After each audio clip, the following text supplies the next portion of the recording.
오늘 본문 7절에 보면 지키시리라 라고 말씀이 끝나고 있습니다. 이 지키시리라는 이 헬라어 단어는요, 푸르레세이라는 단어를 쓰는데 이 뜻이 뭐냐면 호위하다는 뜻입니다. 호위하다. 근데 이거는 사실 군대에서 쓰는 군사용어입니다. 군인이 어떤 지역을 방어한다든가 어떤 지역을 경계한다, 이런 뜻에 쓰는 것이 바로 이 지키시리라라는 단어입니다. 그러면 이런 질문이 생겨요. 왜 우리의 마음과 생각을 군인이 경계하고 또 이 방어하듯이 지켜야만 하느냐는 겁니다. 왜일까요? 사단이 끊임없이 공격을 하니까요.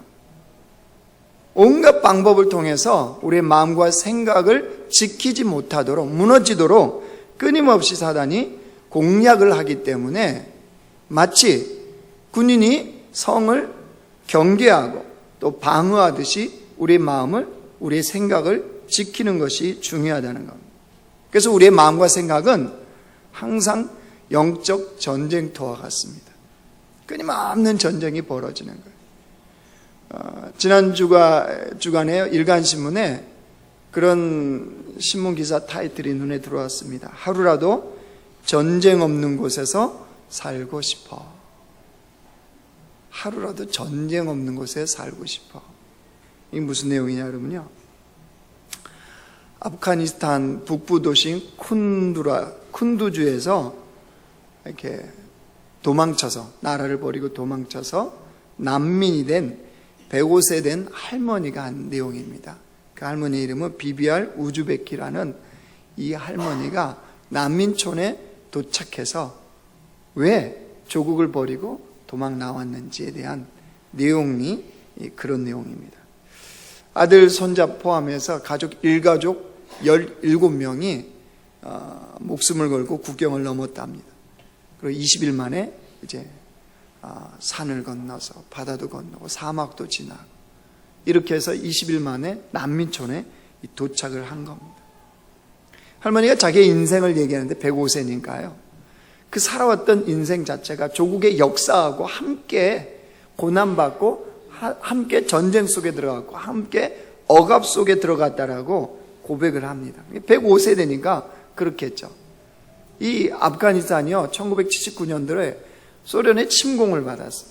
그때부터 이 아프가니스탄의 이 나라라는 고통과 전쟁 속에 들어갔다는 거예요. 그리고 1990년 이때에는 탈레반이 집권을 하면서부터 억압이 시작됐습니다. 그리고 그 이후에 10년 동안 내전이 벌어진 거예요. 끊임없는 전쟁. 그래서 인생을 이렇게 돌아보니까 전쟁 때문에 하루도 편안하게, 마음 편하게 산 날이 없다는 거예요. 그래서 그 할머니가 자신의 조국을 다 버리고, 인생이 끝자락 아니겠어요? 105세면. 그럼에도 불구하고 하루라도 전쟁 없는 곳에서 살고 싶다, 그런 마음으로 일가족과 함께 목숨 걸고 조국을 버리고 난민이 된 겁니다. 이 가족의 최종 희망 목적지는요, 스웨덴이라고 합니다. 스웨덴. 이 스웨덴으로 이게 난민이 받아들여질지는 모르겠지만 아무튼 그런 희망을 갖고 나온 거예요. 이 기사를 보면서요, 그런 생각을 했습니다. 지금도 내전 때문에 끊임없이 고통받고 있는 그 백성들, 자신의 의지와 자신의 선택과는 상관없이 매일 전쟁 때문에 고통 속에, 그 힘듦 속에, 억압 속에 몰릴 수밖에 없는 그런 백성들에 대한 안타까운 마음, 이런 마음이 들었습니다. 또 조국을 버려야 되는 현실, 여러분 이것처럼 비참한 게 어디 있겠습니까? 한국을 버리고 다른 나라로 간 사람들의 그런 사연이 가끔 나오잖아요. 그럼 뭐 때문에 그렇습니까? 도저히 그 현실의 비참함 때문에 자기 조국에서 못 살겠다는 거죠. 이런 현실이 이들을 얼마나 비참하게 했겠습니까? 그런 마음과 더불어서요, 이 105세 된 할머니가 말했던 하루라도 전쟁 없는 곳에서 살고 싶다, 이 많은 생각을 하게 했습니다. 여러분, 하루라도 전쟁 없이 살아가는 이 땅의 삶이 있을까요? 그럼 지난 주간 동안 전쟁 없이 그냥 편안하게 살다 오셨죠? 하루라도 전쟁이 없는 삶은요, 이 땅에 없다는 사실이에요. 끊임없는 현실의 문제들 때문에 부딪히지 않습니까? 이 문제 지나가면 다른 문제가, 그죠? 그 문제 만날 때는 그것만 해결되면 살 것 같은 거예요. 그죠? 근데 지나가면 다른 문제는 안 오나요? 옵니다. 현실에서 끊임없이 부딪혀야 되는 문제들이 우리의 삶에는 있어요. 전쟁과 같은 거예요.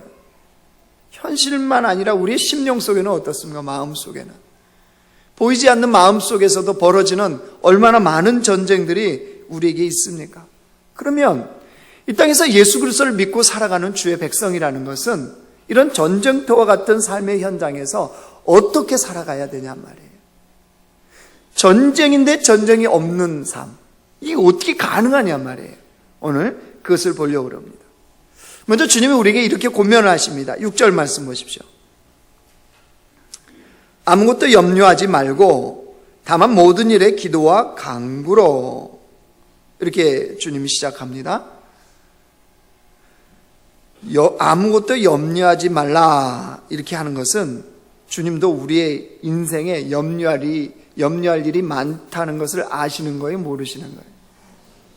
그럼 우리의 삶에 염려할 일이 많습니까, 적습니까? 많죠. 믿음 없이 염려하고 그래, 이런 사람 있어요? 그러면 그 사람한테 내 염려 다 가져가, 그러고 던져주세요. 이 땅에서는요, 우리 삶에 염려할 일이 참 많아요. 여러분, 가진 것이 없으면 염려가 있나요, 없나요?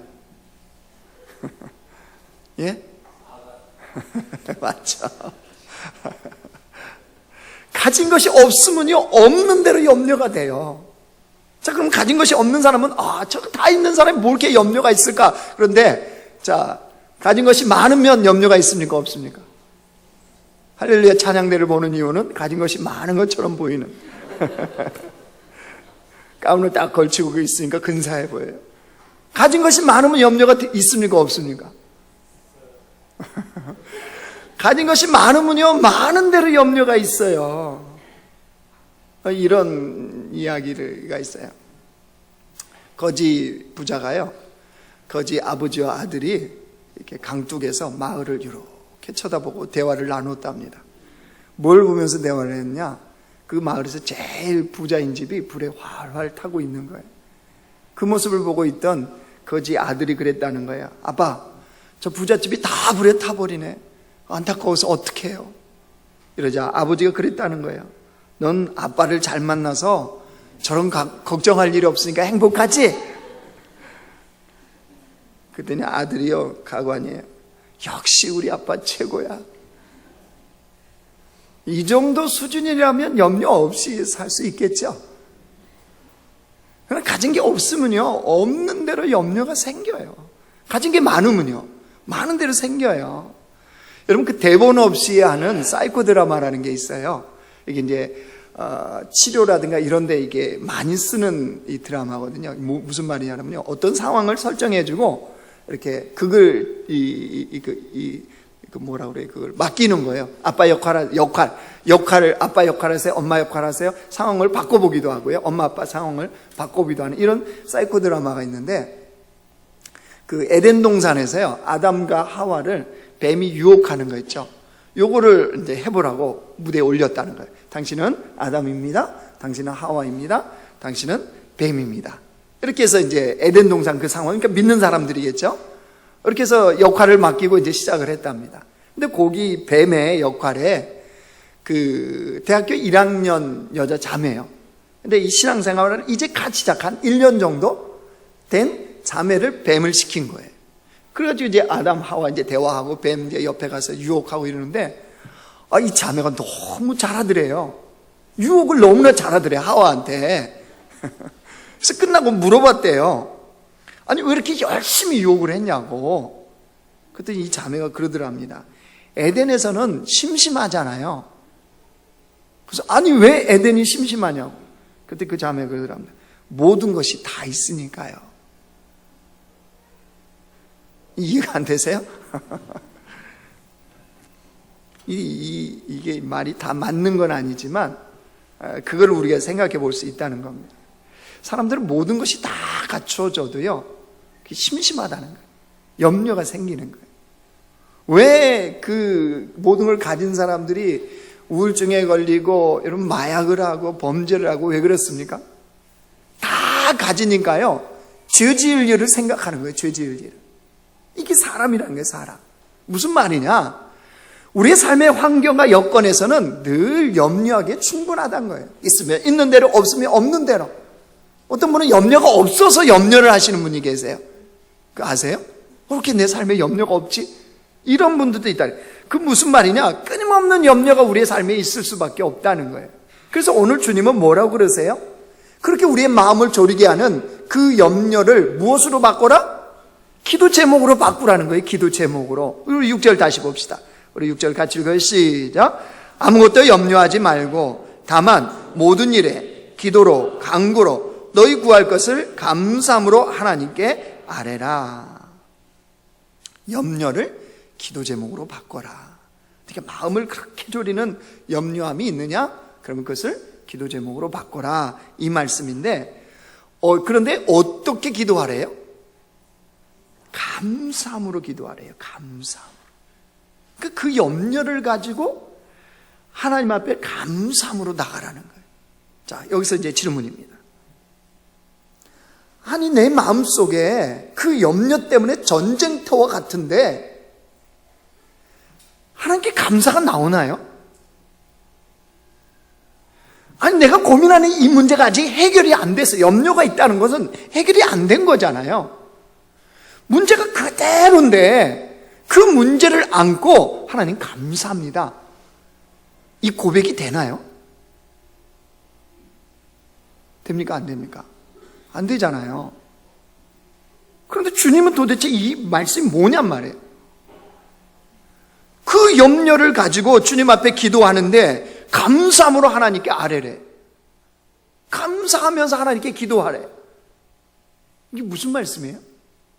이루어질 걸 믿고 기도하라는 거예요? 믿고 하나님, 이 문제 이렇게 해결해 주실 줄 믿고 내가 하나님께 감사합니다. 이 문제 이렇게 풀어줄 줄 믿고 감사합니다. 이 기도하라는 겁니까? 도대체 여기에는 어떤 영적 진리가 숨겨져 있을까요? 오늘 그걸 풀려고 하는 겁니다. 그럼 사실 우리의 마음 속에는 문제가 많은데 그 문제를 문제 속에서 감사가 막 나온다? 그렇지 않거든요. 어떻게 이게 가능하냐? 오늘 그걸 풀려고 그러는데요. 먼저 우리가 알아야 될 것은요, 감사는 하나님을 향한 마음입니다. 다시 말씀드립니다. 감사는 하나님을 향한 우리의 마음이. 이게 무슨 말이냐? 진정한 감사는 결과에 대한 반응이 아닙니다. 진정한 감사는 신앙의 고백입니다. 이 말씀이에요. 여기에 지금 우리 6절에 하시는 말씀은 그거예요. 감사함으로 하나님께 아뢰라는 것은 우리의 신앙의 고백을 하는 거예요. 무슨 말이냐? 아직 내 삶의 염려나 내 삶의 걱정이나 내 삶의 문제는 그대로 있어요. 그런데 그 문제를 가지고 하나님 앞에 감사의 고백을 한다는 것은 하나님을 향한, 내가 믿는 주님은 바로 이런 분이십니다, 나의 신앙의 고백이라는 거예요. 그게 바로 감사로 나타난다는 거예요. 그러니까 내 삶에서 내가 염려가 있고 근심이 있고 걱정이 있고 어떤 문제가 있는 그 자리에서 내가 주님 앞에 감사한다는 것은 내가 믿는 신앙, 내가 믿는 하나님은 이런 분이십니다 라고 하는 신앙 고백이 바로 감사인 겁니다. 바울을 한번 볼까요? 오늘 4장 11절 한번 가보실래요? 11절부터 13절까지 우리 같이 한번 읽겠습니다. 시작. 내가 궁핍함으로 말하는 것이 아니라 어떠한 형편이든지 나는 자족하기를 배웠노니 나는 비천에 처할 줄도 알고 풍부에 처할 줄도 알아. 모든 일 곧 배부름과 배고픔과 풍부와 궁핍에 처할 줄 아는 일체의 비결을 배웠노라. 내게 능력 주시는 자 안에서 내가 모든 것을 알 수 있느니라. 13절 말씀 우리 좋아하는 말씀이죠. 읽다가 이 말씀에만 줄쳐놨죠. 전후 문맥은 다 빼고 내게 능력 주신 자에서 내가 모든 것을 할 수 있느니라. 모든 게 가능해요. 근데 오늘 그거는 그렇게 떼놓고 보면 안 되는 거 아시죠? 바울이 말하는 이 말씀은 그런 뜻이 아니에요. 우리가 생각하는 풍부할 때도 궁핍에 처할 때도 어떤 상황에서도 주님께서 주시는 자족함으로 살아갈 수 있다는 거예요. 즉 바울은 처한 환경을 지배할 만큼, 즉 환경에 자신이 좌우되지 않는 강한 사람으로 섰다는 거예요. 여러분 이게 어떻게 가능할까요? 로마서 말씀을 보면 합니다. 로마서 8장 우리 한번 잡으시고 로마서 8장으로 넘어갑니다. 신약성경 앞으로 좀 가세요.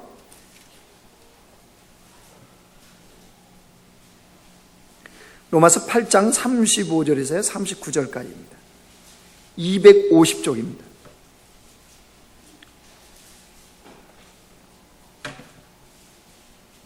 로마서 8장 35절에서 39절 같이 읽겠습니다. 35절 시작.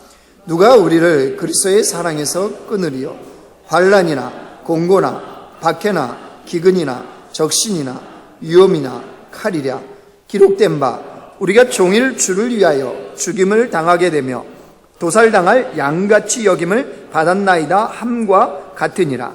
그러나 이 모든 일에 우리를 사랑하시는 이로 말미암아 우리가 넉넉히 이기느니라.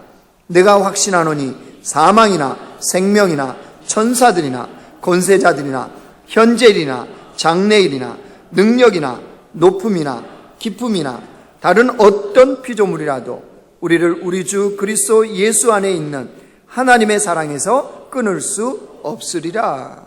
아멘. 바울이 뭘 얘기하는 겁니까? 하나님과의 그 사랑의 관계, 하나님이 우리를 사랑하시는 그 사랑의 관계 안에서는 그 무엇도 끊을 수 없다는 거예요.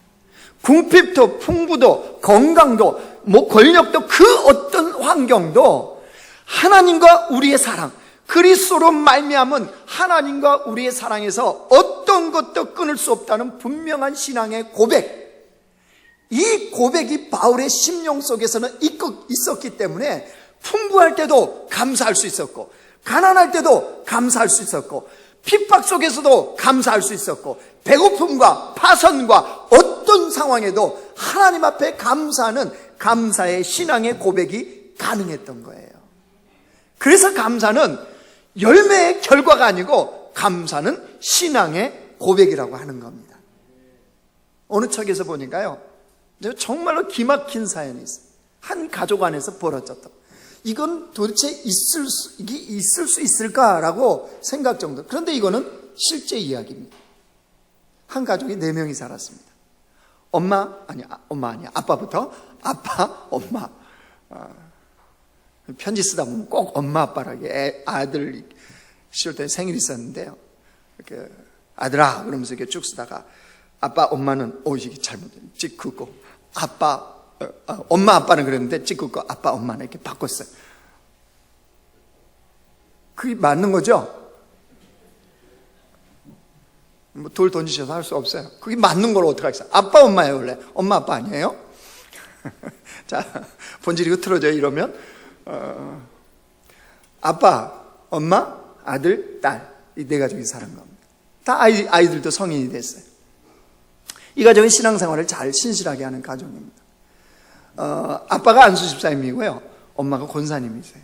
그 자녀들도 이제 30대 이렇게 된 그런 자녀들입니다. 이렇게 신앙생활하고 있는데 엄마 권사님이요, 어느 날 건강검진을 했는데 암 판정을 받았어요. 유방암이에요. 그래서 이제 항암 치료를 하는 겁니다. 항암 치료하니까 머리가 빠지고 엄마가 삐쩍삐쩍 말라가는 거예요. 주변에서 볼 때 참 얼마나 안타깝겠어요. 그런데 그 엄마 권사님의 입술에서 늘 나오는 말이 뭐였냐 그러면 그래도 감사해요. 그래도 감사해요.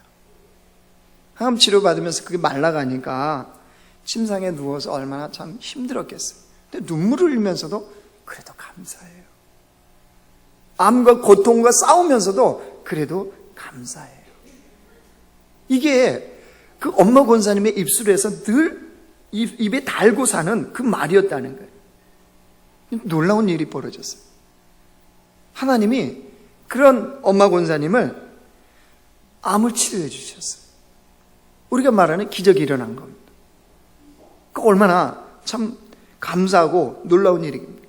그걸 보면서 감사 앞에 암은 견딜 수 없다. 이게 이제 그 엄마를 통해 증명이 된 거예요. 그렇게 이제 하나님의 기적적인 치유로 나와서 얼마나 감사하고 있었는데, 아니 며칠 지나서요, 아빠 있잖아요, 아빠 남편 안수 집사님이 암이 발견됐어요. 그것도 전립선 암, 이제 치유할 수 없는 단계. 그 표현을 그렇게 했더라고요. 만약에 1에서 10까지 암의 단계가 있으면 이제 10이면 죽는 거예요. 근데 그때 이 남편, 이 아빠의 그 암 지수 단계는 어디였냐면 9단계였대요. 9단계. 그러니까 이게 사실은 거의 치유할 수 없는 단계인 거죠. 그러니까 어디 단기 선교를 가나 교회에서 예배를 드리면 여러분 우리 편하게 앉아서 예배 드리잖아요. 전립선 암 때문에 서서 예배를 드릴 수밖에, 그 고통 때문에. 그런 상황이 이제 남편에게 닥친 거예요. 여러분 생각해 보세요. 한 명도 쉽지 않는데 이 부부 금술도 아니잖아요. 이게 뭡니까 이게? 아내 끝나니까 딱 남편이 암이 딱 온 거예요. 여러분 이런 상황이라면 어떻게 반응하시겠습니까? 그런데요, 이 안수 집사님 남편, 그 입술에서 뭐라고 고백을 하냐 그러면 60세까지 살아온 것만도 감사합니다. 60대였던가 봐요. 60세까지 이렇게 살아온 것만도 감사합니다. 이 남편 입술도 마찬가지. 암이 그 입술에서 감사를 빼앗지 못한다는 것을 주변 사람들이 다 보게 되었어요. 그렇게 서서 예배 드리면서도 감사다 하나님께. 근데 또 하나님의 기적적인 일이 그 남편 몸에 일어났어요. 치료할 수 없다고 했던 암이었는데 그 전립선 암을 하나님께서 고쳐주셨어요. 이 가족의 이야기는요, 여기서 그치지 않습니다. 그렇게 남편이 암이 치유받고 나서 얼마 있지 않아서 아들이 있다고 그랬잖아요. 아들. 32살 된 아들. 이 아들이 임파선 암에 걸렸어요. 그것도 말기요. 회계사 시험에 합격해서 전도 유망한 청년으로 신앙생활을 잘하고 있었던 그런 아들이었습니다. 그런데 임파선암 말기 판정을 받으면 의사도 손 쓸 수가 없다. 젊기 때문에 더 암은 빨리 확산되지 않습니다. 암이 퍼져서 도저히 손 쓸 수가 없다는 거예요. 그래도 그냥 놀 수가 없잖아요. 그래서 항암 치료라도 해야 된다. 이 가족들의 안타까운 마음 아니겠어요? 항암 치료도 하자 그래서 항암 치료를 했다는 거예요. 입원해서. 근데 이 아들이요, 입원해서 항암 치료하면서 젊은 아이들이니까 글을 쓰지 않겠어요? 페이스북이라든가 또 이렇게 문자 메시지를 통해서 글을 썼던 것이 나중에 전해졌는데, 이런 글을 썼어요. 그 아들이. 오늘 아침은 참으로 특별하다. 내가 장하다. 감사한 만큼 행복한 것임을 깨달았다. 라운딩을 하면서 다른 환자들을 위해 기도했다. 이렇게 자기도 아프지만 병원을 이렇게 돌아다니면서 다른 사람을 위해서 기도해 줬다는 거예요. 왜냐하면 나는 기도해 주는 사람이 많은데 다른 환자들은 그런 사람이 없을 것 같아서 하나님이 나에게 이런 마음도 주시다니 감사하다. 다른 병실에서 나오는 간호사 두 분의 눈이 빨개져 있다. 이분들에게는 자주 하는 이별일 텐데 이별은 항상 힘든가 보다. 암병동의 마지막 호스피스 병동이지 않습니까? 거기에 이제 이 청년도 들어가 있었던 거예요. 마음 말기니까. 그러니까 거기 매일 병실에서 사람들이 이제 죽어져 나가는 거예요. 그러면 그 상황에서 보니까 간호사 두 분이 이제 그 병실에서 이제 죽었겠죠. 그런데 그렇게 눈물을 흘리고 나오는 거 보면서 또 이런 글을 쓴 거예요. 또 하나 있는데요. 이런 아마 문자를 어머니한테 보낸 것 같아요. 내 몸은 점점 약해지나 내 영혼에서 흘러나오는 기쁨은 넘쳐 흐릅니다. 그러니까 말기가 점점 이게 이제 힘이 빠져가는 거예요. 죽음을 향해서 달려가는 거예요. 하나님의 뜻 가운데 귀한 간호사님을 만나게 해주셔서 감사합니다. 자기 담당하는 간호사. 이 일을 사명으로 생각하면서 열심히 뛰는 간호사님의 신발이 아름다웠습니다. 그분의 웃음 속에서 예수님이 보입니다. 우리 교회가 그토록 찾던 선교적 삶을 살고 계신 분을 만났습니다. 아니, 자기네 지금 생명이 꺼져가고 있는 그런 단계인데 왜 이런 거를 볼 수 있죠? 간호사님의 그 발자국 신발을 통해서 진짜 선교사로 살아가는 그 삶을 어떻게 발견하는 게 가능해요? 이 아들 역시 자신의 삶에, 자신의 고백에 감사가 있는 거예요. 그러니까 이런 것들이 보이기 시작한 거죠. 다른 사람을 위해서 기도해 주는 것도 그래서 가능한 거죠. 자, 결론적으로 어떻게 됐을까, 이 청년은? 어떻게 됐을까? 암이 온몸에 퍼졌어요. 그런데 어느 날 그 온몸 안에 퍼져 있던 암들이 감쪽같이 사라져 버렸어요. 의사가 의아해하는 거예요. 어떻게 이런 일이 벌어지냐? 나도 모르겠다. 누가 그 일을 행하신 겁니까? 감사의 고백, 신앙의 고백이 있는 그 고백을 듣고 암이 도저히 이길 수 없는 그런 하나님의 사람으로 주님을 세우신 거죠. 여러분, 감사는 뭐라고요? 신앙의 고백입니다. 이렇게 신앙의 고백을 하고 나가면 하나님이 어떻게 하신대요? 오늘 다시 여러분 넘어가 보십시오. 빌립보서 7절 보세요. 7절. 7절 같이 읽어요. 시작. 그리하면 모든 지각에 뛰어난 하나님의 평강이 그리스도 예수 안에서 너희 마음과 생각을 지키시리라. 하나님이 무엇을 지켜준대요? 마음과 생각. 전쟁터와 같은 그 마음과 생각, 염려로 가득 차는, 마음을 졸이게 하는 그 염려가 가득 있는 곳을 주님이 무엇으로 지켜주신대요? 평강으로 지켜주신대요. 평강으로 하나님이 지켜주신다. 여러분, 그럴 수밖에 없는 게요, 어떤 상황에서도 내가 믿는 주님 때문에 감사하고 나가면 그 문제보다 더 크신 하나님을 만날 수밖에 없거든요. 그 주님을 만나면 심령이 평안해질 수밖에 없어요. 평강 속에 살아갈 수밖에 없어요. 그 제인이라는요, 스코틀랜드 학자가 있는데, 이분은 아주 경건한 사람, 경건의 기도를 통하여서 언제나 평건과 기쁨이 넘치는 삶을 살았던 학자라고 그래요. 가르치는 학생들이요, 이 선생님을 통해서 그걸 본 거예요. 저런 게 천국일 거야.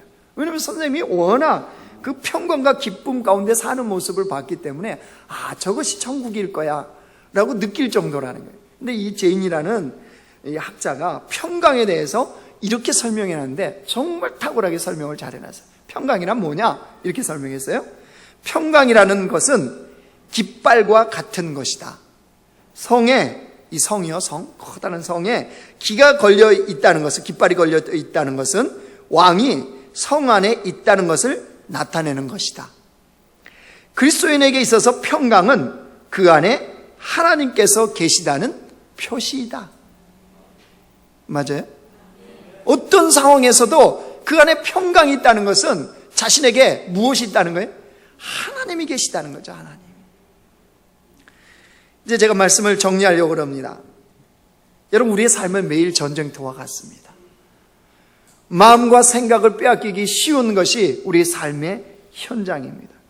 근데 그런 삶의 현장에서 하나님이 주시는 평강을 누리는 주님의 백성으로 우리가 살아야 되지 않겠습니까? 이를 위해서는 어떤 상황과 여건에서도 우리의 신앙의 고백으로 하나님께 감사하는 그런 백성들이 되어지길 원합니다. 그런 백성으로 살아가면 우리의 삶에 놀라운 하나님의 평강이 임합니다. 그리스도인답게 살아가는 것이 가능합니다.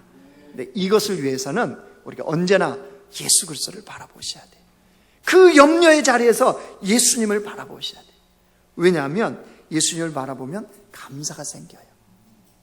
예수님을 바라보면 감사가 생길 수밖에 없어요. 우리 말씀 한번 찾아보실래요? 히브리서 12장 말씀 한번 찾아보겠습니다. 히브리서 12장.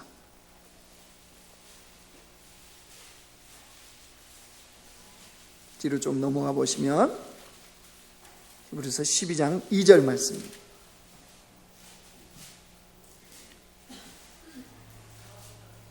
히브리서 12장 2절 우리 상반절까지만 바라보자까지만 읽습니다. 시작. 믿음의 주요 또 온전하게 하신 인 예수를 바라보자.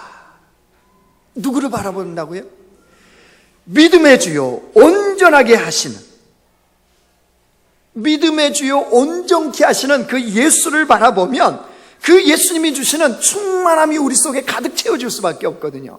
그러면 그런 사람들은 결국 신앙의 고백이 감사로 나올 수밖에 없다는 거예요. 그런 자에게 주님은 평강의 선물을 주셔서 우리의 마음을 지켜주시고 우리의 생각을 경계하고 호위하셔서 우리가 어떤 상황에서도 평강의 삶을 사는 것이 가능케 한다는 거예요. 그래서 감사는요, 억지로 하는 게 아니에요.